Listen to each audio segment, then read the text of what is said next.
میں اللہ کی پناہ مانگتا ہوں شیطان مردود کے شر سے اور نفس کی خواہشات سے۔ شروع کرتا ہوں اللہ کے نام سے جو بڑا مہربان نہایت رحم والا ہے۔ معززان گرامی، آپ نے میرا پچھلا پروگرام سنا، اس کے اوپر مجھے فیڈ بیک دیا۔ میں آپ لوگوں کو بہت مشکور ہوں کہ آپ نے اس قابل سمجھا کہ ہماری چینل کو آپ نے دیکھا، پسند کیا۔ میں سورہ والشمس کی آیت مبارکہ کا کوئی تجربہ آپ کے سامنے پیش کروں گا، پھر اس کے اوپر تھوڑی سی بات کرنے کی کوشش کروں گا تاکہ آپ کو اس سورت کا مقصد اور مطلب سمجھ آ سکے۔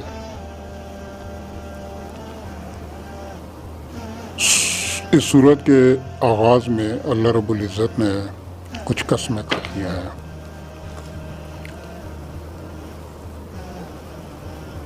سب سے پہلے سورج کی قسم اور اس کی دھوپ کی، یعنی کہ اللہ نے سورج کی قسم کھائی اور پھر اس کی دھوپ کی قسم بھی کھائی، اور چاند کی جب وہ اس کے پیچھے چلے، اور دن کی جب اسے روشن کرے، اور رات کی جب اسے چھپا لے، اور آسمان کی اور اس ذات کی جس نے اسے بنایا۔ اب یہ نقطہ ہے، یہاں پہ اللہ رب العزت اپنی قسم کھا رہا ہے، کیونکہ زمین، آسمان، کل کائنات بنانے والا کون ہے؟ اللہ ہے۔ اسی نے یہ دنیا بنائی، یہ زمین بنایا، آسمان بنایا، سورج روشنی بنائی، پھر اس کو پھیلایا، پھر چاند کو۔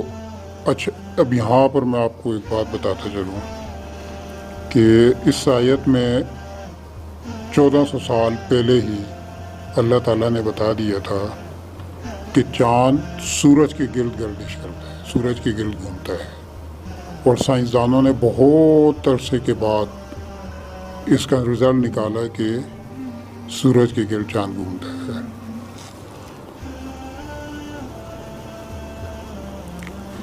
پھر اس کے بعد اللہ تعالیٰ نے زمین کی قسم کھائی،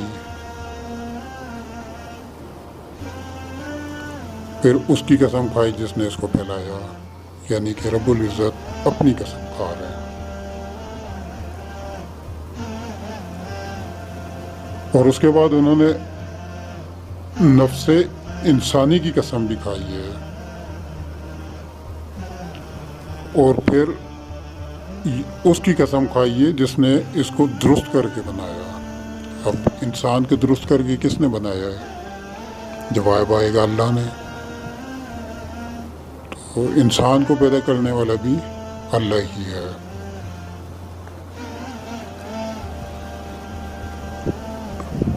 اللہ تعالیٰ اپنی رب ذوالجلالیت کی قسمیں کھا کے اللہ تعالیٰ کیا بتا رہے ہیں، آگے سنیے گا۔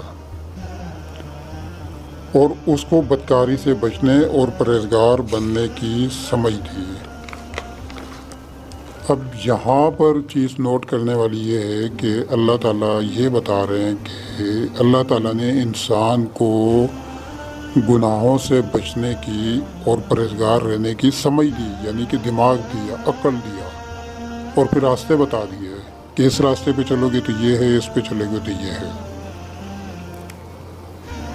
پھر آگے بتاتے ہیں کہ اللہ تعالیٰ جس نے اپنے نفس کو پاک رکھا وہ مراد کو پہنچا، جس نے اپنے نفس کو پاک رکھا وہ مراد کو پہنچا، اور جس نے اسے خاک میں ملایا وہ نامراد رہا۔ اب یہاں پہ نفس کو پاک رکھنے سے مراد یہ بھی ہے کہ آپ زناکاری سے بچیں، اپنے آپ کو اپنی شریک حیات تک محدود رکھیں، جتنا ہو سکے زنا سے بچیں،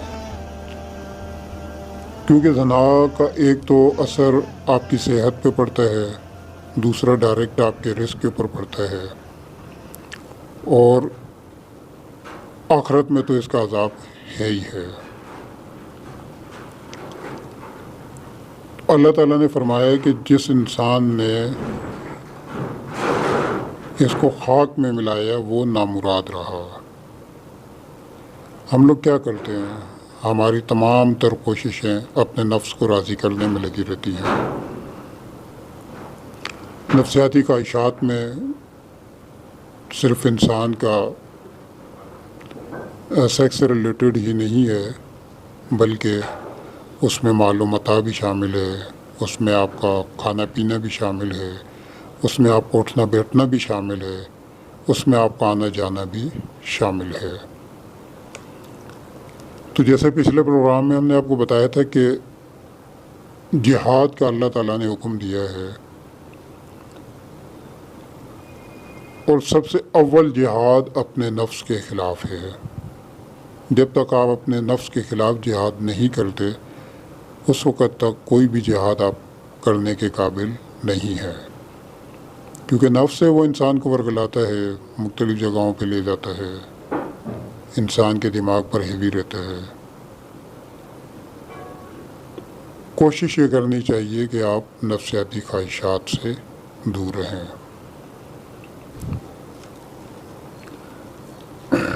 اس کے اوپر مزید ہم بات اپنی جاری رکھیں گے۔ پہلے ہم اللہ پاک کی یہ جو آیات مبارکہ ہیں ان کو پورا پڑھ کے میں آپ کو سنا دیتا ہوں۔ پھر اللہ تعالیٰ نے آگے قوم سمود کا ذکر کیا۔ قوم سمود نے اپنی سرکشی کے سبب اللہ کے پیغمبر کو جھٹلایا۔ جب ان میں سے ایک بدبخت اٹھا تو اللہ کے پیغمبر حضرت صالح علیہ السلام نے ان سے کہا کہ اللہ کی اونٹنی اور اس کے پانی پینے سے کے بارے میں خبردار رہو۔ اب یہ جو اونٹنی والا معاملہ ہے یہ بھی آگے چل کے آپ کو اس کی مکمل ڈیٹیل بتائیں گے انشاءاللہ تعالی۔ قرآن مجید میں اس کی بھی مکمل تفصیلات موجود ہیں، لیکن اس صورت میں جو ہے وہ یہیں تک ہے۔ مگر انہوں نے اللہ کے پیغمبر کو جھٹلایا اور اونٹنی کو مار ڈالا، تو ان کے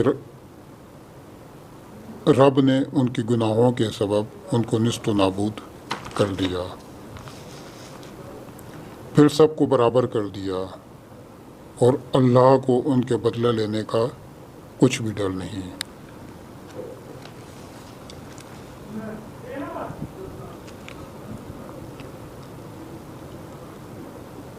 سب سے جو اولین جہاد ہے، اب یہ جو قوم سمود جو غرق ہوئی، جو نیست و نابود ہوئی، وہ شیطان کے ورگلاوے میں تو آئی تھی، لیکن ساتھ ہی وہ اپنے نفس کے بھی پیروکار تھے۔ ان کے نفس نے ان کو ورگلایا نا، انہوں نے کہا کہ مار دو ان کو، انہوں نے مار دیا، پھر وہ اللہ کی پکڑ میں آ گئے، اور اللہ رب العزت نے ان کو نیست و نابود کر دیا، یعنی کہ صفحہ ہستی سے مٹا دیا۔ تو معززان گرامی، میرے پیارے بھائیوں، دوستو، اس وقت ہم بہت ہی نازک دور میں داخل ہو چکے ہیں۔ نفس و نفسی کا عالم ہے، مہنگائی عروج پر ہے،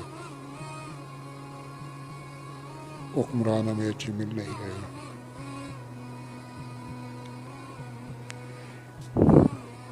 ہر گھر میں فساد ہے، لڑائی ہے، جھگڑا ہے۔ یہ کس وجہ سے ہے؟ یہ صرف اور صرف نفس کی پیروکاری کی وجہ سے ہے۔ اللہ تعالیٰ نے اسی لیے قرآن مجید میں بہت خوبصورت انداز میں اور بہت بڑی قسمیں کھا کر، زمین آسمان کی اپنی قسم کھا کے اللہ تعالیٰ